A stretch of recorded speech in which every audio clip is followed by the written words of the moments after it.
ክርስቶስ በልቡ ያለለት ሰው ክፋት በልቡ የሌለበት ሰው አስበው።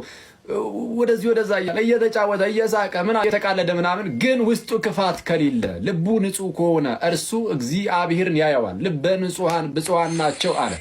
እንደዛ ነው በአንቀጸ ብፁዓን ላይ ሲናገር ልባቸው ንጹህ የሆነ ብፁዓን ናቸው እግዚአብሔርን ያያሉና። ልብሳቸው ንጹህ የሆነ ነው አይደል? እሺ ልብሳቸው የሆነ ነገር ስለተከናነቡም ነው አይደለም። እሱ ያስፈልጋል። ያው ቸርች ስንሄድ በተለይ ግን ልባችን በጣም እሱ ላይ መስራት አለብን። ልባቸው ንጹህ የሆነ እነርሱ ብፁዓን ናቸው እግዚአብሔርን ያያሉና።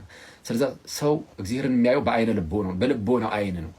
የልቦ ነው አይን የሚበራው ደግሞ የልቦ ነው አይን እግዚአብሔርን የሚያየው ደግሞ ልቡ ቆሻሻ ከሆነ አያሳየው። ልቡ ንጹህ ሲሆን ግን እግዚአብሔርን ያያል። ልቡ ንጹህ የሆነለት ብፁዕ ነው እርሱ እግዚአብሔርን ያያልና። ግን ልባችን ቆሻሻውን የፈለግከውን ልብስ ብትደራረብና የፈለግከውን ነጠላ የፈለግከውን እግዚአብሔርን አናየው። ስለዛ ሲምፕል ሆኖ ቀላል ሆኖ ከወንድሞቹ ጋር ከእህቶቹ ጋር የሚጫወት ምናምን የሚቃል ታያለኩ። ግን ልቡ ላይ ግን የነገሰው ክርስቶስ ከሆነ እሰየው። እና እንደዛ መሆን አለብን። አሁን ነን እያልኩኝ እኮ አይደለም፣ እንደዛ አይደለም። ግን እሱ ግን ፍላጎቱ ግን አለኝ። እናንተ የላችሁም ጋይስ፣ ፍላጎቱ የላችሁም።